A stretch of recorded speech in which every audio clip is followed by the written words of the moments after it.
안녕하십니까. 여러분들과 함께 부동산을 공부하는 놀라운 부동산 놀부입니다. 시청하기에 앞서 구독하기, 알림 설정 해놓으시면 매일 새로운 부동산 뉴스와 여러분들께 도움이 될 수 있는 알찬 실전 정보까지 받으실 수가 있습니다. 자, 오늘은 월세나 전세로 거주 중이신 이 임차인 분들을 위한 방송을 준비를 했습니다.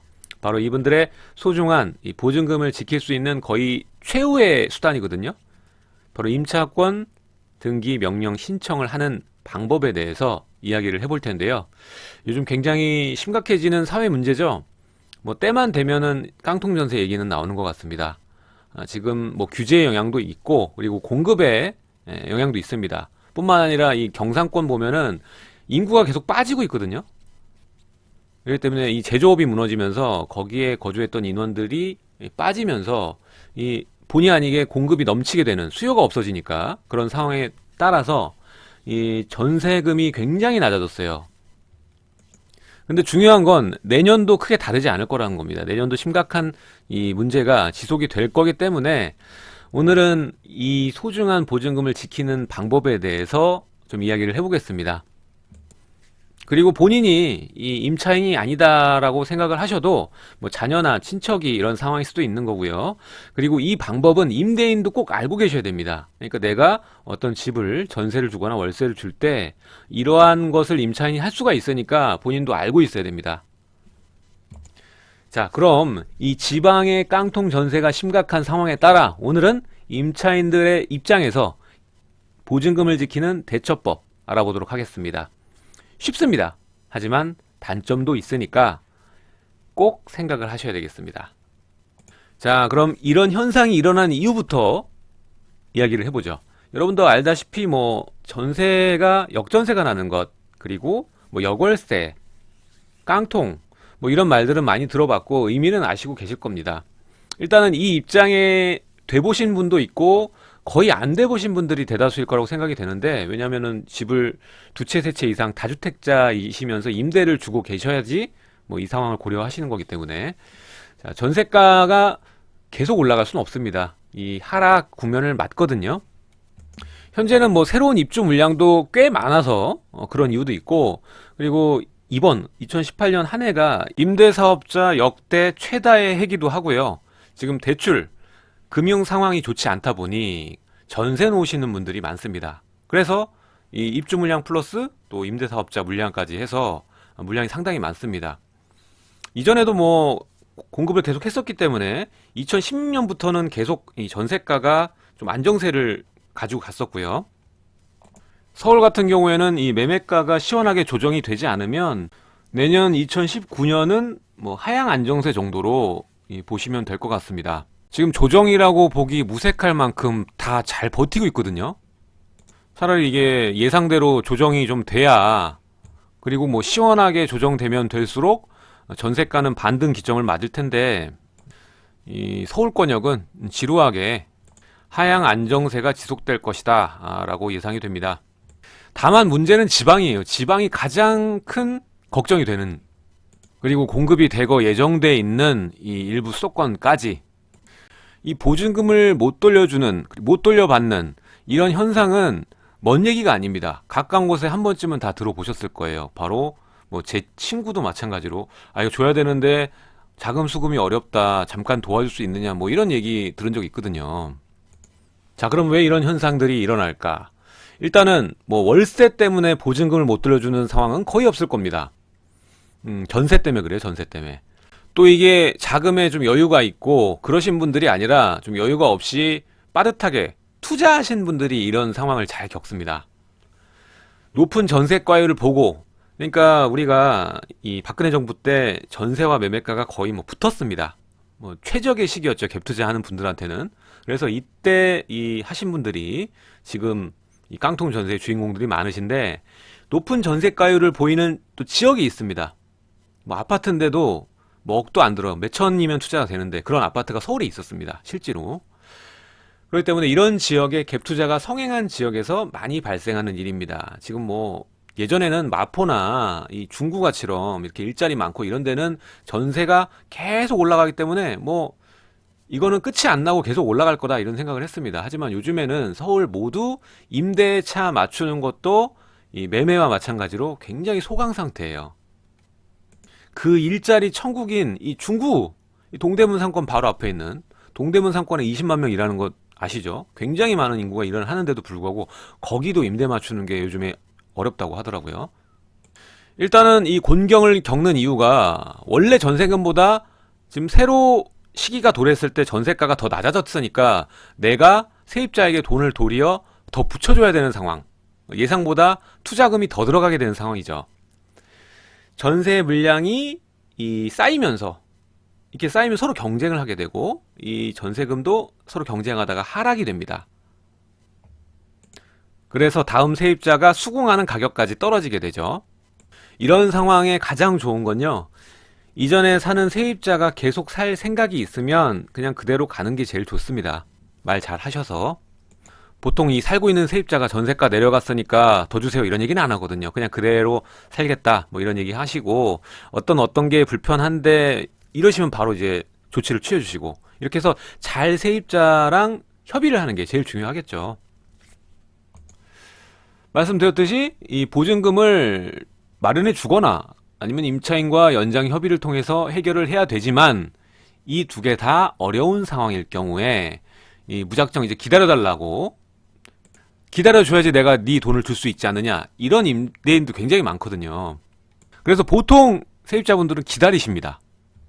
근데 정말 안타까운 게 이 정말 준다고 믿고 이사를 가요. 본인은 가야 되니까 상황상. 가고 나서 이 사람이 진짜 망했어. 그래서 이 보증금 자체를 날리는 경우가 허다합니다. 아니 나는 실제로 임차를 했었고 이 기록들이 다 남아있는데 왜 돈을 못 돌려받나 이렇게 얘기를 하실 텐데 제3자는 이 대항력이 없을 경우에 그러한 근거, 대항력 없는 근거로 대항할 수가 없습니다. 망한 임대인 찾아가 봤자 뭐 이미 망했는데 돈을 어떻게 받습니까? 자, 그래서 앞서 제가 오프닝 때 최후의 수단이라고 말씀을 드렸습니다. 이럴 경우 확실한 대처 방법이 바로 임차권 등기 명령 신청입니다. 자, 그럼 이 임차권 등기가 뭔지를 아셔야겠죠? 뭐 아는 분들 많으실 거라고 생각이 되는데 뭐 다시 한번 이야기를 해드리겠습니다. 우리가 임대차 계약하고 나서 거주를 하다가 계약 기간 종료 전에 미리 묵시적 갱신이 안 되게 해야 돼요. 미리 나간다고 통보를 해야 됩니다. 임대인에게 기간에 맞춰서 그러니까 최소 한 달 전에 난 나가겠습니다. 이렇게 통보를 하시고 그랬는데 보증금을 돌려주지 않을 때 보증금을 제대로 받기 전까지 이 해당 물건의 등기부 등본에 저당권을 설정하는 방법입니다. 한 줄 넣는 겁니다. 자, 옆에 보이시는 이 서류가 바로 이 관할 지방 법원에만 비치가 되어 있습니다. 이게 뭐냐면 임차권 등기 명령 신청서입니다. 그래서 뭐 이름 넣고 뭐 이렇게 금액이랑 확정일자 뭐 이런 거 점유개시일 이런 것들 적어 넣고 그 다음에 내시는 거예요. 자, 그럼 임차권 등기 명령 신청 방법에 대해서 알아보겠습니다. 자, 신청을 하기 전에 일단은 이건 최후의 수단이라고 제가 말씀을 드렸죠. 임대인과 원만한 협의를 우선으로 해야 됩니다. 일단 제일 중요한 건 임대인이 지금 돈이 없는 거잖아요. 그러니까 일단 우회해서 이 본인이 원하는 것들 얘기를 하고 이 원만하게 가는 게 가장 좋습니다. 일단 소송 들어가면 1, 2년 기본 들어가지 않습니까? 그리고 이 임차권 등기를 넣는다고 해서 장점만 있는 것은 아니기 때문에 확실히 이 법적인 보호를 받지만 장점만 있는 것은 아니기 때문에 무조건 협의를 먼저 하시는 게 좋습니다. 자, 그럼 무조건 임차권 등기를 신청할 수 있느냐? 또 그것도 아닙니다. 일정 조건을 갖추고 나서 신청할 수가 있습니다. 자, 전세나 월세, 임대차가 계약기간의 만기가 도래를 해야 됩니다. 그냥 아무 때나 할 수 있는 게 아니에요. 그리고 이 묵시적 갱신이라는 게 또 있죠. 그러니까 이게 되지 않도록 이 종료하기 전에 1개월 전, 최소한 1개월 전에는 임대인에게 통보를 해서 내가 계약을 해지를 할 테니 알고 계셔라. 이렇게 계약 해지에 통보를 해야 효력이 발생을 하는 겁니다. 이 조건이 필수예요. 임차권 등기가 들어가려면. 그러니까 이 조건을 완성한 증거가 있어야겠죠. 이렇게 통보, 계약 해지 통보를 한 다음에는 통보를 했다는 증거를 남겨야 됩니다. 가장 확실한 거는 내용 증명 보내는 겁니다. 내용 증명, 뭐 녹음 문자 뭐 이런 것들 남겨놓고 있는 것도 되지만 확실한 건 그냥 내용 증명 딱 깔끔하게 보내시는 게 가장 좋다. 근데 협의에 있어서 내용 증명 바로 보내면은 또 나이 드신 분들이 많으니까 놀래시니까 일단 전화 통화 충분히 하고 안 되겠다 싶으면 그때 내용 증명 날리시는 겁니다. 자, 그럼 굉장히 쉽습니다. 임차권 등기 명령 하는 것 자체가 쉬워요. 일단 관할 지방 법원 가가지고 서류만 써서 띡 내면 됩니다. 일단 준비물이 있습니다. 일단은 본인이 지금 계약기간 종료를 앞둔 이 임대차 계약서를 복사를 해갖고 사본을 가져가시고, 그리고 그 해당 물건의 등본을 또 가져가셔야 됩니다. 그리고 주민등록 초본 떼가지고 그것도 가져가셔야 되고, 이거 임차권 등기 명령서가 있어요. 오른쪽에 보이시는 거 제 첫 장에 제가 말씀드렸는데 이거는 거기 비치가 돼 있기 때문에 이 세 개만 준비를 하면 되는 거죠. 계약서 사본, 등기부 등본, 주민등록 초본 이 세 개만 가지고 지방법원으로 방문하시면 됩니다. 참 쉽죠? 자, 그럼 임차권 등기를 꼭 해야 하는 경우가 뭐냐? 뭐 협의를 먼저 해야 되겠지만 임차권 등기를 꼭 해야 되는 경우, 아까도 제가 설명드렸는데 이거 안 하고 갔다가 낭패 보는 경우 꽤 많거든요. 일단 첫 번째부터 보면 임대차 계약이 만료되고 꼭 이사를 가야 하는 상황에서 임대인이 돈이 없어서 보증금을 돌려주지 않을 때 이런 조치 안 하고 이 사람은 주겠다 좀 기다려라 이 얘기만 믿고 별다른 거 없겠지 생각하고 이사를 가게 되면은 이 점유라 빠지고 전입신고도 빠지겠죠. 그래서 이 점유와 전입, 즉 대항력이 사라지게 되면 흔히 이런 경우에 경매 집행이 많이 되죠. 이럴 때 뭐 점유를 하고 있고 이런 대항력이 있으면 모르겠는데 이사 나가고 없어. 그러면 이 경락받은 사람한테 이 보증금을 주장할 수가 없다는 겁니다. 아까도 말씀드렸지만은 이 최후의 수단이라고 말씀을 드렸죠.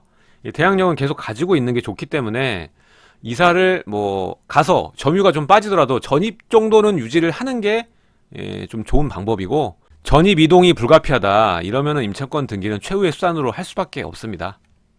자, 대항력 유지를 위해서 임차권 등기를 하는 것이고 등기부 등본에 표시가 됩니다. 임차권 등기는 표시가 돼요. 그러니까 누가 뽑아도 이 집에 대해서 뽑으면 임차권 등기가 보이는 거예요. 그래서 뭐 안에 안 살아도 되고 전입을 유지 안 해도 이사를 갈 수가 있습니다. 자, 마지막으로 이 단점에 대해서 좀 알아볼게요. 제가 최후의 수단이라고 말씀을 드렸습니다. 얻는 것도 있지만 이 실도 굉장히 크거든요. 일단은 등기부 등본에 표시가 된다는 게 굉장히 마이너스예요. 이게 우리가 다음 세입자를 구해야지 내 전세금을 받을 거 아닙니까? 근데 이 표시가 되니까 우리가 대출 들어있거나 앞에 선순위로 저당권 설정돼 있으면은 임차인이 맞추시나요? 안 들어오죠. 그렇기 때문에 다음 임차인을 구하기가 더 힘들어집니다. 더 어려워집니다. 보통 이렇게 보증금을 돌려받지 못하는 경우는 전세가 안 나가니까 그러는 건데 더 맞추기 어려워지는 거예요.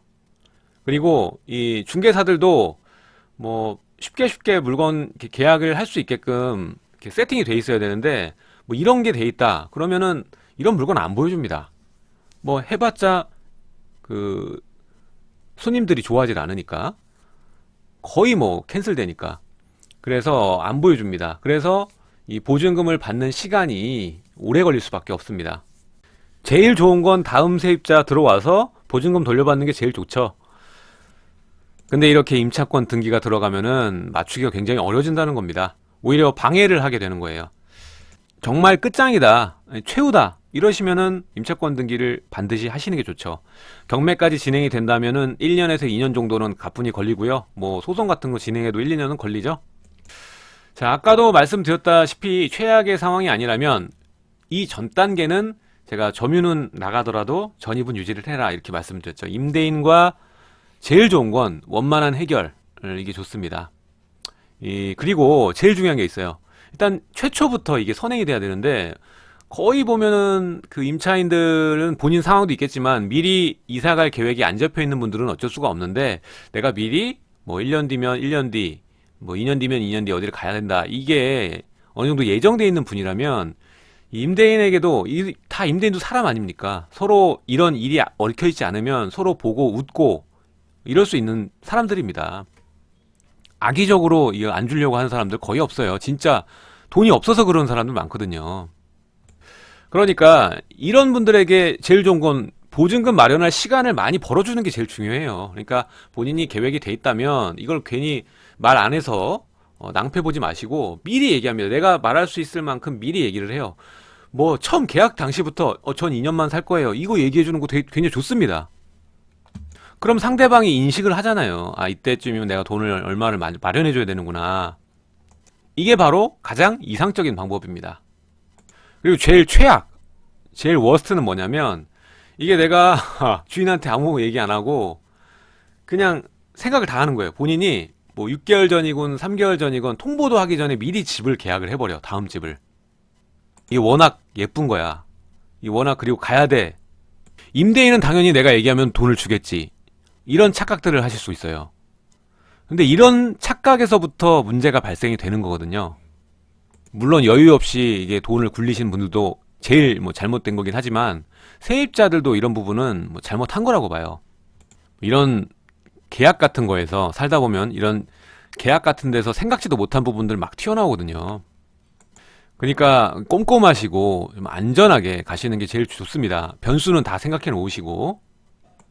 자, 오늘은 하도 깡통전세, 역전세, 역월세 이런 이야기 많이 돌고 있고 지방시장은 특히나 이거 수요가 너무 빠져가지고 심각한 상황이기 때문에 임차인들 입장에서 한번 이 방송을 준비를 해봤습니다. 앞으로 2019년, 2020년 향후 2년 정도는 이 전세 시장 자체가 굉장히 얼어 있을 거라고 생각이 됩니다. 일단 16년도부터 시작은 됐지만 이 경기 자체가 굉장히 침체되는 상황이기 때문에 전세 시장도 바로 좋아지긴 힘들다고 봅니다. 하지만 좀 다르게 보는 지역이 바로 서울이고요. 서울은 조정의 폭이 좀 깊게 나온다 그러면은 전세가 바로 반등할 수 있을 텐데 지금 그런 상황이 아니기 때문에 굉장히 길게 가고 있거든요. 생각보다. 어쨌든 이 수요 억제책이 계속되고 있는 상황이기 때문에 뭐 내년 정도면은 전세가 바닥을 다지고 다시 위로 올라갈 거라고 조심스럽게 예측을 해봅니다. 오늘 내용 여기까지 하도록 하고요. 여러분들 구독하기, 알림 설정 부탁드리도록 하겠습니다. 제 영상 좌측과 우측에 또 다른 영상들이 나가고 있으니까 마저 시청 부탁드리도록 하고요. 내일 또 새로운 소식으로 여러분들을 찾아뵙도록 하겠습니다. 지금까지 시청해 주셔서 감사드립니다.